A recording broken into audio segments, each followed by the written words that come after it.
bonjour, vous êtes sur Free Matin, votre émission matinale d'information et de divertissement. La décision du ministre Kako Maounion pour annuler la généralisation du port de kaki dans les écoles publiques et privées fait gazer tout le monde sur la toile. Une première depuis l'avènement de la rupture, une décision prise et annulée en moins de 24 heures, un rétropédalage, interrogation. Et nous ferons donc le débat sur la question dans un instant avec Carles Kitome Kadera Chirou, qui est déjà installé, Kadera Chirou, pour nous présenter la une des journaux. Bonjour. Bonjour à vous Nadège Diwan, bonjour à vous chers amis internautes. 4 sujets font l'actualité ce matin. Il s'agit des décisions rendues par la Cour constitutionnelle le jeudi dernier. Nous avons également la une des quotidiens, la création du parti PDI de l'honorable Patrice Nobimé. Nous avons également à la une de l'actualité cette décision controversée du ministre Kako Maounion entre annulation et décision. Une confusion totale s'installe à l'intérieur des colonnes parues ce matin. Au finir, à l'actualité ce matin, nous avons également les décisions prises dans le secteur pharmaceutique. Nous avons le retrait de l'agrément de la CAME et nous avons une commission qui est réorganisée avec désormais à la tête de cette commission le ministre de la Santé. Les sports dans un instant avec Larios Adjagbeno, nous parlerons foot, Coupe du Monde 2018. La deuxième journée des matchs de groupe s'est achevée hier. Sénégal-Japon, match nul. Le Nigeria s'est relancé dans le groupe en battant l'Islande. La Tunisie a été à la traîne face au Diable Rouge de la Belgique. Nous reviendrons donc sur les moments forts de ces matchs dans un instant avec Larios Adjagbeno. Le bulletin matinal d'information sera présenté ce matin par Carles Kitome. Bonjour. Bonjour Nadège, chers amis internautes, bonjour. Les thèses de doctorat au laboratoire d'analyse, recherche, religion, espace et développement à l'ARED et un drame en Ouganda à l'occasion d'un match de Coupe du Monde de football font l'essentiel de ce petit déjeuner matinal. À suivre donc les sports, l'horoscope du jour et quelques autres informations pêle-mêle. Bonjour, bienvenue. Voici la une des journaux.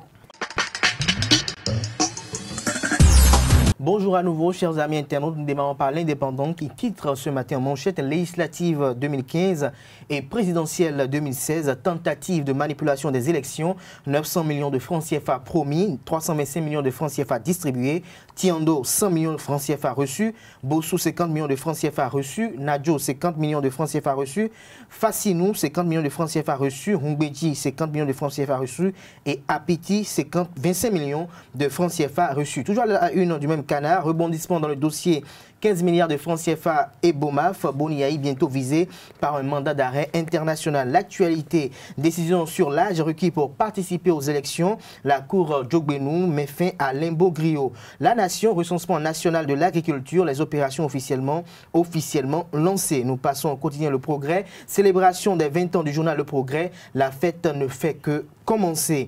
L'opinion aujourd'hui, limitation du mandat du COSLEPI au 30 juin 2018. Retour à la légalité et non revirement jurisprudentiel de la Cour constitutionnelle. Il n'y a pas encore péril dans la demeure, estime le confrère. Info Plus, réforme du système pharmaceutique, talon met fin à la dangereuse collision de la CAME avec les assassins du secteur. Bénin intelligent, fin juillet 2018, Zati Zonfa lance la commercialisation du tissu. Notre époque, secteur de la pharmacie au Bénin, les bulldozers de Patrice Talon en chantier. L'opinion aujourd'hui, nous revenons à l'opinion aujourd'hui, l'utilisation des sachets plastiques non biodégradables. L'UM6 appelle à un changement de comportement des populations. Matin libre, comité de pilotage de la réforme du secteur pharmaceutique. La preuve que Talon ne jure que par Djogbenou. Palmarès à présent, Cour constitutionnelle, 6e mandature. Les inquiétudes se confirment. La justice constitutionnelle a eu des épreuves à l'ère de Djogbenou et le peuple très inquiet. Les décisions introuvables sur www.courconstitutionnelle.benin.org. Aucun membre de la Cour n'est compétent pour être rapporteur, le confrère de Palmarès.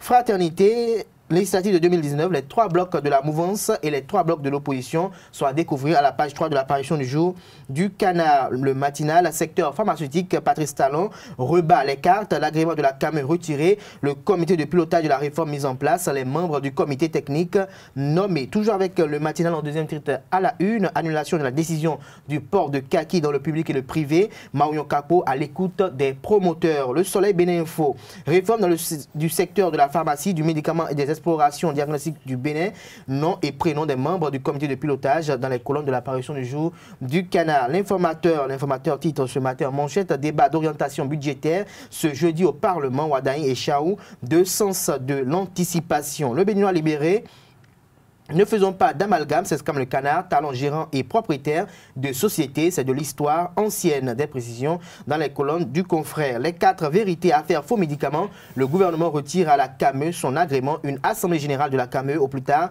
le 27 juin prochain pour prendre des dispositions urgentes. L'Afrique en marge, revirement de la Cour relative au COSLEPI. Sébastien Germain Ajaron et ses alliés politiques mettent en garde Patrice Talon et dénoncent une provocation politique. Le challenge réforme dans le secteur pharmaceutique. Fin de la pagaille, place à la nouvelle dôme, l'agrément de la CAME retiré. Nous passons à Nord-Sud quotidien. Revirement jurisprudentiel à la Cour en matière électorale. 39 ans plus un jour n'est plus égal à 40 ans. Le potentiel conformité à la loi sur le bail à la Constitution. Talon garantit au peuple le droit à des habitations saines, propriétaires et locataires de maisons responsables désormais devant la loi. Monde cette info, délivrance à titre gratuit d'acte de naissance. L'honorable Gérard Benonchi introduit une proposition de loi au Parlement à cet effet. L'événement précis, recomposition de la mouvance présidentielle en vue des prochaines législatives. 3 gros blocs politiques en gestation autour du président Patrice Talon. Bloc 1, supervisé par Bruno Amoussou. Bloc 2, dirigé par Adrien Humbedi, et le bloc 3 est coordonné par le ministre Abdoulaye Biotchane. Nous passons au bulletin matinal d'information. Présentation Carles Kitore. Bienvenue dans cette édition. La Cour constitutionnelle du Bénin, par sa décision DCC 18-125 du 21 juin 2018, a reprécisé les conditions de candidature aux élections au Bénin, surtout en ce qui concerne l'âge du postulant. La plus grande juridiction du Bénin précise, je cite, lorsque le constituant ou le législateur édite en nombre d'années maximum ou minimum un critère ou une condition d'âge dans le cadre de la dévolution d'une charge ou d'une fonction, ce critère ou cette condition est entendu en année révolue avant la date de l'élection ou de la nomination. Une mention avec félicitations du jury, c'est le verdict du jury de ce samedi 24 juin pour la thèse de Pascal Dohou. L'impétrant passe ainsi le grade de docteur de l'Université d'Abomey-Calavi en sociologie, anthropologie, option sociologie de développement, dirigée par le professeur Dodi Amouzouli. Sa thèse intitulée « Dieu en prison au Bénin, espaces carcéraux et dynamiques religieux à Cotonou » a convaincu le jury composé d'éminents professeurs béninois et togolais. Reportage Kader Achirou. Très honorable, avec les félicitations du jury. Et d'autre part, avec les observations ci-après, sujet original et sensible, démarche méthodologique appropriée, résultat probant.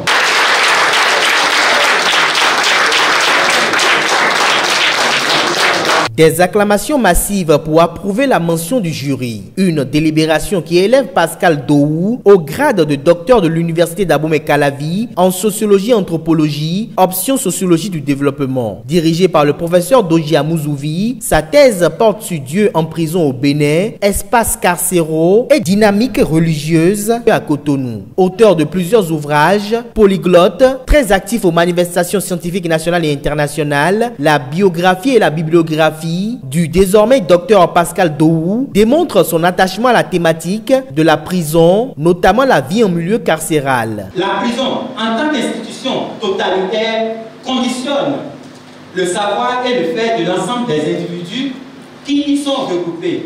L'organisation et le fonctionnement bureaucratique de l'institution accaparent le corps, le temps, l'espace et l'esprit des individus détenus, assujettis à observer le temps s'égriner. Elle les déconstruit et les reconstruit, les désocialise et les resocialise, et fait d'eux des individus nouvellement moulus. Un sujet très intéressant qui a retenu l'attention et la curiosité des uns et des autres. Les tests qui régissent la vie en milieu carcéral, sans occulter les habitudes et les coutumes propres à ce milieu, ont été exposés et débattus. Théologie et théorie se sont fait montre de part et d'autre dans les débats hautement scientifiques et très passionnants. Ainsi, retenons qu'après leur détention, des individus qui n'étaient pas religieux ou l'étaient moins avant leur admission carcérale deviennent plus religieux à la quête de leur réinsertion sociale. L'oisiveté, les conditions dans lesquelles on entre et on sort de la prison faisaient des détenus des candidats. L'idéal à la religion, ils s'en remettent à Dieu parce que les tests, les règlements, la justice humaine ne vous sort pas de situation, il vaut mieux vous tourner vers la justice divine pour vous sortir de situation. C'était l'hypothèse de base. Les résultats ont rendu cela un peu mitigé, quand bien même nous nous confortons dans notre position que lorsque vous perdez tout espoir, vous vous retournez vers... Ce 20e docteur ayant soutenu sous l'égide du laboratoire d'analyse et de recherche religion, espace et développement l'ARED, du professeur Dodi Amuzouvi, a été accueilli dans le cercle des docteurs de ce creuset scientifique à travers un rituel simple mais très symbolique, gage de bénédiction, d'espérance et d'avenir. Monsieur Dohou Pascal, au nom du membre du jury, du président du jury et de votre directeur de thèse, nous vous accueillons au sein des nouveaux docteurs.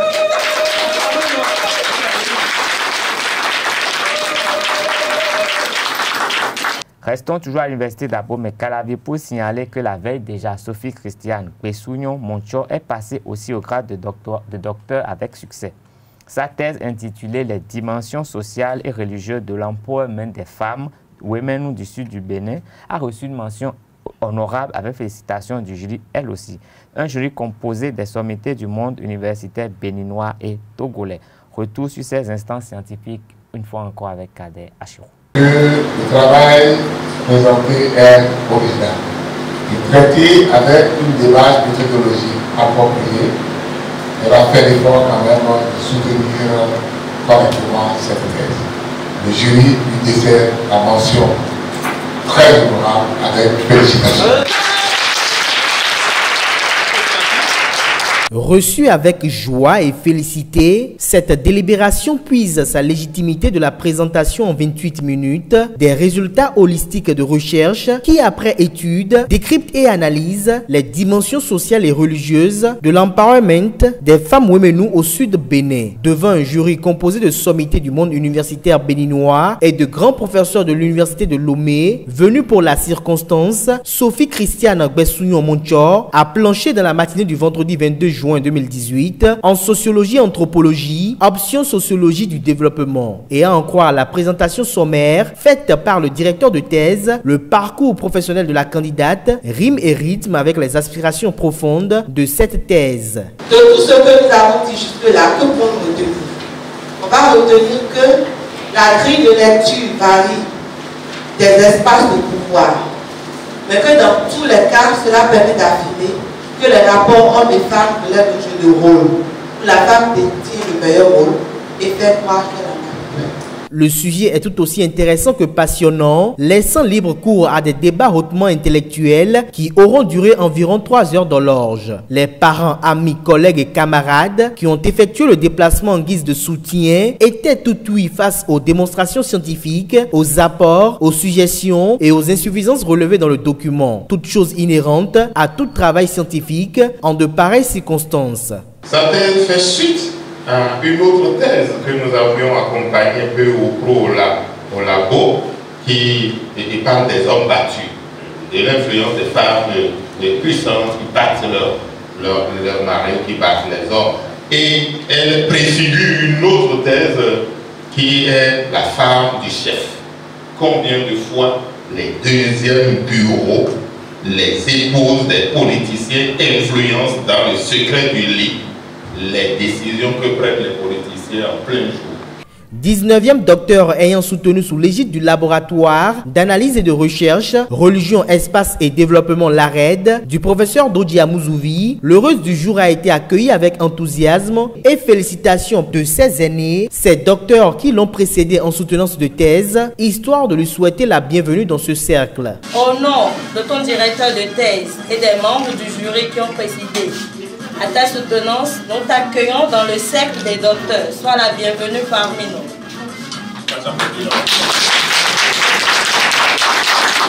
Signalons que le laboratoire d'analyse et de recherche religion, espace et développement, l'arrêt du professeur Dodi Amuzouvi, à l'occasion de ces 2 thèses, passe la barre de 20 docteurs dans ses rangs. 4 personnes ont été tuées le samedi 17 juin dans les affrontements entre des réfugiés du Soudan du Sud dans un camp à Rino, dans le nord du pays. Une dispute autour d'une chaise, alors que les gens regardaient un match de football de la Coupe du Monde 2018 à la télévision. Brésil fut soldé par le score de 1 but partout. s'est transformée en une confrontation entre les Dika et les Nuer. Les deux communautés originaires du Soudan du Sud se sont entretuées avec des machettes et des massues. La police ougandaise a déclaré que 17 personnes ont été arrêtées après cette bagarre qui s'est produite dans le camp de réfugiés de Rino, un site qui abrite certains des 4 millions de Sud-Soudanais qui ont fui la guerre dans leur pays pendant ces 5 dernières années. En Italie, un ancien diplomate, un prêtre italien, a été condamné le vendredi 23 juin à 5 ans de prison par le tribunal du Vatican après avoir plaidé coupable de possession et de diffusion de pornographie juvénile. Monseigneur Carlo Alberto Capella avait déclaré à la Cour de Rome qu'il avait subi une crise personnelle alors qu'il travaillait pour le compte de l'ambassade du Vatican à Washington. En août dernier, le département d'État américain avait notifié au Vatican qu'un membre de son corps diplomatique était soupçonné d'être en possession d'images de pornographie infantile. Peu après, la police canadienne avait émis un mandat d'arrêt contre Monseigneur Capella et les États-Unis avaient demandé la levée de son immunité diplomatique, une requête que le Vatican avait refusée en rappelant le prêtre à Rome où il a été finalement jugé. Ce sera tout pour ce bulletin d'information. Merci de rester fidèle à Wezawe TV. Merci à vous, Kales Kitome, pour la présentation de ce condensé de l'actualité nationale. C'est effectivement dommage que les matchs qui doivent être suivis avec beaucoup de fair play se transforment donc en des terrains de ring. Nous en reparlerons dans un instant. Le débat sur Free Matin. Une décision annulée en moins de 24 heures. Le ministre Kakpo Maounion ne s'est plutôt pas bien illustré, même si beaucoup de confrères pensent que c'est beaucoup plus pour tenir compte un tout petit peu d'être promoteur d'école que la décision a été annulée. Ça ne fait pas du tout bien. Carles Kitome, vous avez suivi un tout petit peu cette décision et puis après, le lendemain, l'annulation. Oui, tout à fait. C'est une décision dont la presse était déjà emparée. C'est une décision qui était en diffusion dans beaucoup de parutions sur des radios. Nous l'avons entendu et on était à quelques doigts d'en faire quand même un élément de notre journal à Wezawe TV avant que nous soyons vraiment informés que cette décision avait été annulée par une autre décision signée de la main du même ministre. Et cela pose un problème.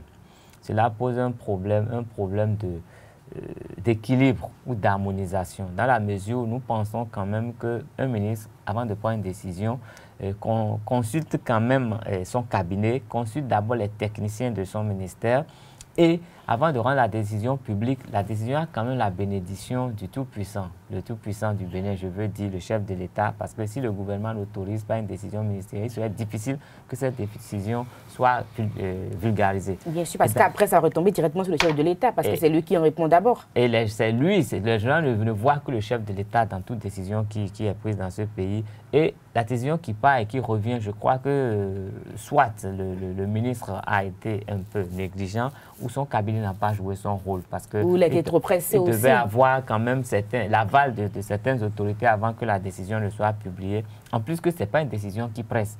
Dans la mesure où aujourd'hui, nous préparons encore les examens et la rentrée, on la prépare juste après.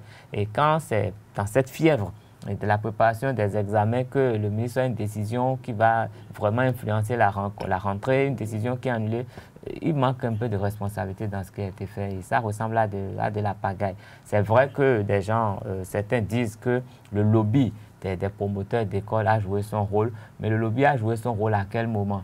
En moins de 24 heures, le lobby a pu convaincre. Et le lobby a pu convaincre qui?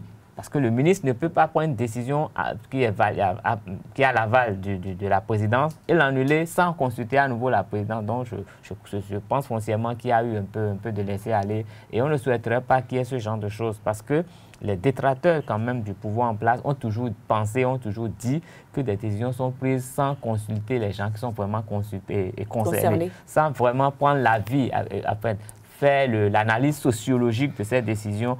Et ce genre d'action porte à confirmer ces affirmations qui ne sont pas de bon augure pour la paix et la tranquillité dans notre pays. Kader Achirou, est-ce que c'est pour un tout petit peu aider les promoteurs à quand même libérer ou à quand même vendre le bal d'uniforme que le ministre a dû revenir sur sa décision?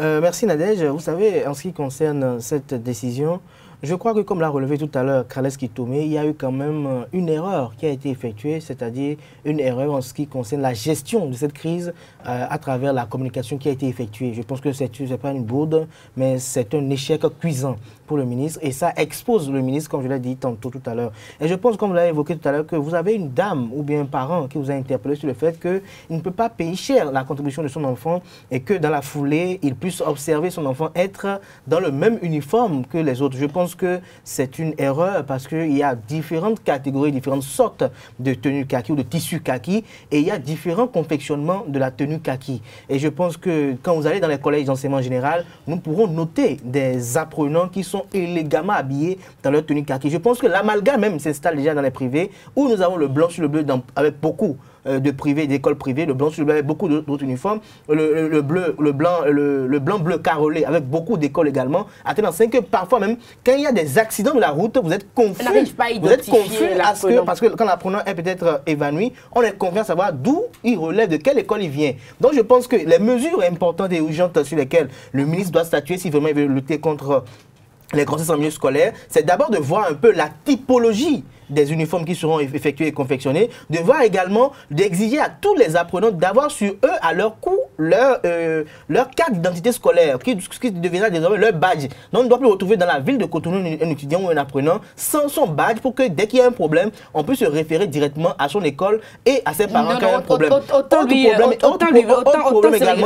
attendez, mettre les macarons, les macarons en même temps, mettre, attendez, on ne va pas tirer des chaînes, mettre des badges nos enfants, on va le mettre des macarons, prénom, nom, avec tout ça en même temps. L'école, l'âge, groupe sanguin, mettez un bon macaron pour lui et dès qu'on le prend, on l'identifie. Dès qu'il lave l'habit, ça ne part pas et à tout moment, il est avec le badge, il peut l'oublier, ça peut tomber, ça peut se perdre. Non, je pense que ça appelle et ça amène nos apprenants à être responsables. Parce que je vois un peu à l'extérieur du pays, nous voyons des ministres qui portent le badge. Oui, des ministres, c'est déjà une maturité. D'habitude, en fait. Au-delà de la maturité, c'est une habitude aussi. Et je pense que le secteur a besoin véritablement de réforme parce que c'est ce secteur qui nous prépare à la vie estudiantine. Merci. Et quand c'est raté, je pense que c'est le comble. Ce qu'il faut dire, c'est qu'il faut qu'il y ait des services de contrôle qui viennent du ministère, qui passent de temps en temps peut-être de façon mensuelle ou trimestrielle dans les écoles pour vérifier les modèles que les enfants portent, les tenues que les enfants portent, si ça respecte les normes officielles.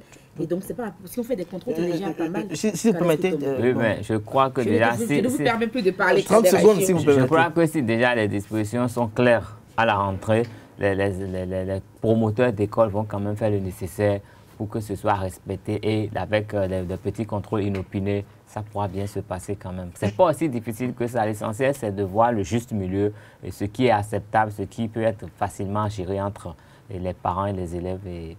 L'essentiel, c'est d'identifier les élèves quand ils sont en problème ou pouvoir les rappeler à l'autre quand on les croise dans la rue, dans des situations pas commodes.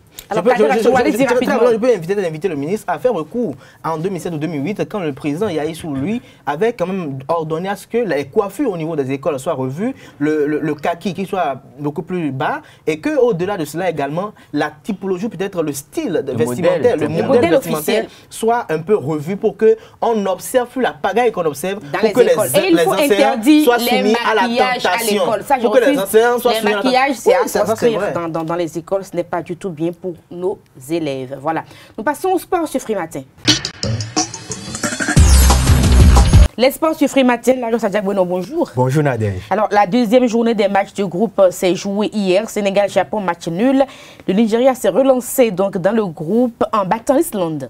Tout à fait Nadège. Hier, en clôture de la deuxième journée des matchs de groupe, les Lions de la Teranga ont été tenus en échec par les Samouraïs bleus du Japon, 2 buts partout. Et il faut dire que cette rencontre, nous l'avons suivie aux côtés de notre consultant Valère Mwandinou, chez lui à la maison, et il nous fait le débriefing de la partie. Nous sommes en Afrique. Il faut que les Africains aujourd'hui commencent à croire en eux-mêmes. Parce que vous voyez, aujourd'hui, moi je suis très content que le Sénégal est en train de faire un bon résultat.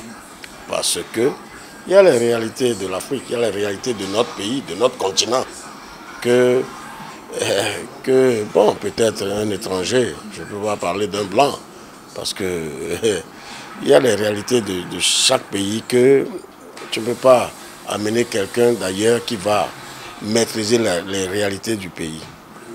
Est-ce que vous comprenez? Par exemple, le Maroc, la Tunisie, l'Égypte. On ne voit pas pourquoi, bon, ces pays-là vont aller chercher des entraîneurs étrangers. Parce que, moi, je ne sais pas, bon, je ne critique pas. Ils doivent avoir leurs raisons. Mais je suis en train de voir que, bon, l'Égypte, ils avaient gagné tout ce qu'ils avaient gagné en son temps avec un entraîneur égyptien. Je ne sais pas si vous vous rappelez.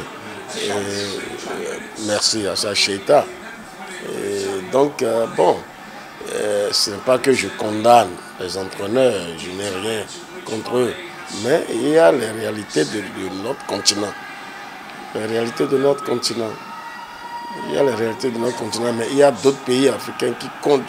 Par exemple, la Côte d'Ivoire. Celui qui leur a fait gagner la première Coupe des Nations, c'est Yeo Martial. On ne peut pas me dire aujourd'hui qu'il n'y a plus des gens comme Yeo Martial. En Côte d'Ivoire, c'est vrai, Hervé Renard est venu, il a gagné. Parce que, bon, il est venu trouver une équipe en place. Il a gagné la Coupe des Nations avec eux. Bon. Et aussi, ce que je déplore, surtout dans nos équipes, bon, en Afrique, c'est que nous avons notre championnat en Afrique. Et des fois, je vois, on n'essaie jamais de donner l'occasion aux joueurs qui jouent dans le championnat local. Et on veut toujours aller chercher là-bas. C'est vrai, ils ont plus d'expérience, bon, surtout c'est le schéma tactique, c'est ce qui nous manque surtout en Afrique. C'est l'avantage qu'ils ont sur nous, Africains, dans notre championnat. Mais au moins, on ne peut pas dire que nos championnats en Afrique sont nuls. Pour qu'il y ait une compétition pareille qui n'a jamais un ou deux ou trois joueurs qui jouent dans le championnat en Afrique qui soient dans l'effectif. Moi, je ne sais pas l'équipe tunisienne, je ne sais pas combien ils sont parce que je ne maîtrise pas trop l'équipe tunisienne. Mais moi, je condamne le fait qu'il y a d'autres pays, quand on dit équipe nationale, tous, c'est ceux qui jouent en championnat en Europe. Ça ne peut pas marcher. Le gardien sénégalais, il joue en Guinée. Alors il est en train de faire, ça va, il joue bien. Donc c'est ça. Donc moi, le fait que, bon, chaque fois, on veut aller chercher ailleurs, en tout cas, je sais pas, il y a quelque chose qui nous manque quand même. Dans l'autre match du groupe H, le duel entre les deux vaincus de la première journée a tourné à l'avantage de la Colombie, vainqueur de la Pologne, 3-0. La Colombie rencontre le Sénégal jeudi prochain pour la finale de ce groupe. Il faut dire que le Sénégal a besoin juste d'un match nul pour valider son ticket pour les huitièmes de finale. Et la Tunisie a été la traîne face au Diable Rouge de la Belgique. Tout à fait. Les Aigles de Carthage ont lourdement chuté face au Diable Rouge, 2-5. Du coup, ils sont out après 2 revers en autant de sorties et vont regagner le Bercail, tout comme l'Égypte et le Maroc. L'ancienne équipe du coach Valère Wandinou, le Nigeria, devrait gagner son match contre l'Islande vendredi dernier afin de rester en vie dans cette Coupe du Monde 2018. Les Super Eagles l'ont fait en s'imposant 2-0 grâce à un doublé de Ahmed Moussa. Le Nigeria, deuxième du groupe D, va retrouver l'Argentine demain pour essayer de valider son ticket pour le tour suivant. Également juste un match nul suffit aux Nigérians et de passer à ce premier tour. Il faut dire qu'en 2014, avec le feu Stephen Keshi, et le Nigeria a atteint les huitièmes de finale et éliminé par la France. Donc si le Nigeria arrive à obtenir son ticket pour les huitièmes de finale, le Nigeria peut retrouver la France comme en 2014 à ce stade de la compétition. Parmi les gros cylindres qui sont en difficulté, le Brésil et l'Allemagne se sont fait peur, mais ils restent en course pour la qualification au 8e de finale. Tout à fait, Nadège. Après une entame ratée de la compétition, les champions du monde en titre, les Allemands et les Brésiliens, étaient sur la sellette. Il a fallu attendre les extra time pour que ces deux équipes se maintiennent dans la course dans le mondial russe 2018. Le Brésil a battu le Costa Rica 2-0, 91e minute, but de Coutinho, son deuxième de la compétition, et Neymar, la star brésilienne, a doublé la mise à la 96e minute. Tandis que l'Allemagne, de son côté, a réussi à sortir du piège suédois à la 96e minute grâce à un coup franc de Toni Kroos, l'ultime de la partie. Victoire 2-1. Russie, Uruguay, France, Croatie, Belgique, Angleterre sont les équipes qualifiées pour les 8e. Donc c'est déjà bon de ce côté-là. Les derniers tickets seront redistribués à partir de cet après-midi. Tout démarre à 15 h. Il y a 2 matchs simultanés dans le groupe A. Uruguay contre la Russie, le pays organisateur, et pour discuter la première place de ce groupe. Tandis que l'Arabie Saoudite, dans ce groupe, rencontre l'Égypte, les 2 formations étant déjà éliminées. Cette rencontre compte pour du beurre. Dans le groupe B, l'Iran rencontre le Portugal. Il faut dire que là, le Portugal pas favori dans cette rencontre. Et de l'autre côté, le duel à distance, c'est entre le Portugal et l'Espagne. L'Espagne qui rencontre le Maroc, déjà éliminé également de la compétition. Mais les poulains d'Hervé Renard comptent terminer la compétition sur de bonnes notes. Demain, pour les résultats de ces 4 matchs. Merci à vous et merci à Valère Ondinou, notre consultant, oui, qui nous analyse donc chaque fois ces matchs. Et on va faire le compte rendu de la journée ou de l'après-midi d'hier passé avec lui à son domicile à Akpakpa. On va dans l'édition de 19 h. Et on promet une surprise pour nos chers amis internautes parce que le technicien béninois a eu la chance de vivre ces moments spéciaux, je vais dire, d'une Coupe du Monde avec l'équipe du Nigeria en 2014 du côté du Brésil, et il est revenu sur les coulisses de cette compétition en 2014. Assure donc à 19 h sur Zawi TV. À 19 h. À partir de 19 h sur Zawi TV. C'est la fin de votre émission Free Matin que nous vous remercions d'avoir suivi. Portez-vous bien, à demain pour un autre numéro. Au revoir.